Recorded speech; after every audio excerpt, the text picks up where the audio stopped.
Hey, what's up? Zach here, and today I've got the all-new Reebok Engine A. A lot of surprises in these things, especially coming from the last Reebok shoe that I reviewed. Let's get into them. Now, the last new Reebok shoe that I reviewed was actually in the tennis and pickleball space. That was the Reebok Nano Court. And honestly, I could barely even get through the performance review of them because they were so uncomfortable and so unstable. So when I saw that they were coming back with a flagship line basketball shoe, I was hopeful, because those right there were Andy Roddick's last pair of Reebok pumps. Those are the Reebok Fig Jams. I am a huge Reebok fanboy, so I had a lot of hopium coming in to the Engine A. And honestly, they didn't disappoint. There's a few things about them I'm not crazy about, but I did like them, especially for a Reebok shoe. And I'll get to that toward the end of the video, what I mean by that. Now, number one, as you get into the uppers, it basically is just a lot of, number one, TPU meshing and then paneling going all the way around it. Now that paneling goes all the way around the heel counter. Now it also has this stitched in piece going around the heel counter. It does have an internal heel counter, but that external one, even though it is just really hard foam, does impart, a little bit of stability to the rear foot, which I thought was really nice. As you go up the lace line, you'll see you do get a runner's knot in these things, and the tongue is super beefy in more of the middle of the midfoot, and then going into the distal midfoot. The one place that doesn't really have any padding is right where you're gonna cinch down the laces. So I kind of wish they would have put a little bit more padding right there, because there is potential for a little bit of lace irritation. Going up into the proximal ankle, the more high side of the ankle, there's a ton of padding there too. One thing I would say is, we'll get into this in the fit section in terms of how to get a better lockdown on these, but I found if I was using a runner's knot, heel slippage was mild, especially if I had an orthotic in it. If I had an orthotic in it, it actually made the heel slippage better. If I did not put a runner's knot in these things, the heel slippage was moderate. You do move around a little bit in these. Like I said, I'll show you in the fit section how you can alleviate some of that. Like I said, in the rear foot, you do get like 1.5 levels of padding in there, so it's not like there's no padding. The tongue is gusseted, it has a lot of breathing channels through that mesh underneath of it, which is really nice. Now, I just got a brand new toy, my new heat gun, which is just absolutely fantastic, because it actually shows basically a heat map of the shoe. And on that breathability test, it did heat up 122.2 degrees. You can see the images up here of where that heat was escaping. Pretty fascinating to see. Absolutely love that.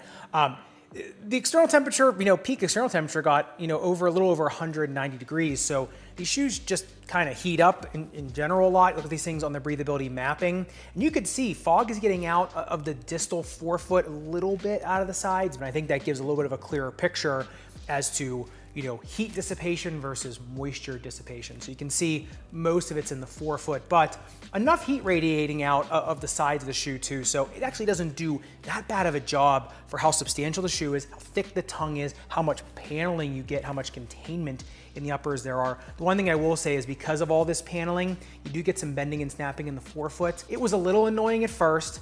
When it broke in, I didn't notice it anymore in terms of discomfort, but I could still kind of feel the bending and snapping even after a week in these. So, like I said, it's not bad. And if you get them more one-to-one, it'll be even better, but just get ready for that. You do get a lot from that, but like I said, just get ready for that. Now, on the upper durability test, 10-second Titleist grit sandpaper, the burr does just work that paneling. It doesn't get through that meshed underlayer, so that's not bad. You do get a decent amount of rubber coming up over it.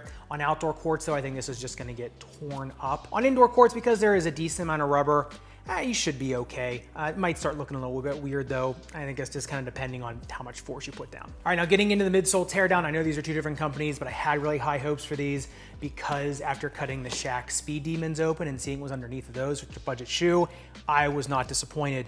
You get a super thick top-loaded shank in these things. It is just strong, tough to get my knife through, really nice. And you do get a carrier foam of EVA, then two inserts that ERS, which is what they call their energy return system, which they call supercritical foam. It looks to me like supercritical EVA. And if you look in the rear foot, you see how the regular carrier EVA is actually over top of that ERS foam. And then in the forefoot, there's just one big slab of it. Look at that on the bounce height test. Got 32 centimeters in the rear foot, 35 in the forefoot. That's kind of right around where those supercritical EVAs will get you. So that kind of also makes me think it's supercritical EVA. It might not be, but that's just kind of what that's in terms of fit and feel. That's kind of what it feels like. But on foot, especially under the ball of your foot, because it's just a chunky piece of it under the ball of your foot, it does feel almost like a bounce house underneath of you. It doesn't feel like Zoom X, doesn't feel like Jet Boost, but like I said, it feels kind of like a bounce house. Very nice feeling underfoot, very comfortable feeling underfoot, a little bit of tension there, but also enough shock absorption. I definitely liked it for the profile of the shoe, for what the shoe is doing. I thought it was absolutely fantastic. And speaking of that energy return system, that brings me to today's sponsor, which is PowerStep. Actually something a little bit different. They recently sent me the PowerStep Pulse as well as the Pulse Thin. And in contrast to the Pinnacle, which has 2 different durometers of EVA on the top and bottom, meant for maximum shock absorption, maximum comfort, while also maximizing arch support, that Pulse actually has shock absorb foam on the top layer, which is a little bit more of an energy returning product foam. So you can think of the PowerStep Pulse, number one, it's got the same PowerStep arch support as the Pinnacle, so you're still getting that same best-in-class arch support, but as the top layer has a little bit more energy returning foam. So if you're looking to add a little bit more kick to your shoe, the Pulse is actually a really good pickup because it has the very best of PowerStep's shock absorbing capabilities, as well as, like I said, a little bit more kick to it. So if a shoe you're wearing has all the shock absorption in the world, but not as much kick, adding this into the mix might kind of bring that up to the product you really want. Now also for shoes that have a really hard time fitting any orthotic, they also have the Pulse Thin, which has had the entire bottom layer stripped out while retaining the shock absorb foam on the top, making this thing one of the most low profile orthotics on the market. So if you've got a shoe that really can't fit any orthotics or it needs a razor thin one, you still want that best in class arch support, the PowerStep Pulse Thin is an absolute just marvel of a product. So want to check out either of these two, I'll leave links in the description below. All right, but getting into the outsole tread, this is basically competing boomerang patterns. You've got more linear boomerangs in the forefoot, and then in the translucent rubber, I guess I should say. And then in the dyed rubber insert, they're more horizontal, and then that dyed rubber insert on the lateral side, they're more linear for more, side to side stopping power. You look at this thing on the grip test ramp, it does slip at 38 degrees, which is, it's not bad. It's a little on the upper end of normal. But then on court, I noticed they do pick up dust pretty quick. If you get them warmed up, if you get the rubber warm, the grip gets better and better and better. And if you keep wiping them down, you get them warm, the grip gets better and better and better. There's just no getting around because the translucent rubber, the durometer only comes in like 11.5. So it's pretty soft rubber. It can just hold on to some dust. The dyed rubber comes in a lot harder, right? That comes in at 16.75. So like I said, there's just, I do like the pattern. I do like that it's full length, it's full length on the lateral side. And you do get a really nice lateral flange here that's made of outsole rubber. And it's kind of like comes from the posterior side up. So it is very laterally stable. The shoe is super stable. I would just say these ones, I probably would just be putting a grip spray on these, something that will resist getting that dust in the first place. That way you can warm them up and get, some better tack out of these things. But look at these things on the speed ratio, coming at a 2.21, Shank score of 0.3, very well earned, brings it up to a 2.51. I kind of think that's where they belong, a little bit higher level of normal, especially going north to south. They can feel a little clunky going side to side if you don't get the fit right in them. But like I said, they do have that bounce house feeling underneath of them. The shank is strong enough. I think if you've got the right foot profile, if you're putting enough energy into these, then I think, yeah, like I said, especially going north to south, repeated jumping, that nice shock absorption reminds me of the AG4. Honestly, that's what these remind me of in terms of the midsole, in terms of shock absorption. Just popped in my head again. But that's kind of the feeling there. Enough to get you going coast to coast on the court, but also enough shock absorption. Look at these things on the outsole durability test though, 10 seconds highest grit sandpaper, and woof. Both the translucent rubber, which is the much softer rubber, and then the dyed rubber, both got a millimeter of damage. It's just not the most durable rubber out there. I think if you keep them clean, kind of just, keep them in a temperature controlled environment, I think they do okay, but they're definitely not the hardest rubber out there. I could say the most resistant rubber out there. So like I said, that being said, a little bit of good, a little bit of not. But getting into the biggest crux of the Engine A is its fit. Number one, they do have a 12-degree inflare, which is, it's getting up there a little bit, it's not terrible. And then you do get 3 degrees of resting eversion. That stays 3 degrees with loading, so these are pretty stable shoes. I really wouldn't expect anything less with the stable rear foot, the really chunky shank, as well as the pretty flat tread profile on the lateral side. Now in terms of the length, they do come in at 29.4 centimeters in length, 10.1 centimeters of metatarsal width, only 11.9 centimeters of toe box width, and then a pretty standard 28-degree toe box taper. So they do taper a little bit more from the metatarsals to the toes, but they're just such big shoes that you don't really feel it. Given the length, given the width and the metatarsals, I would say a narrow and medium foot, you should be going down one size in these things.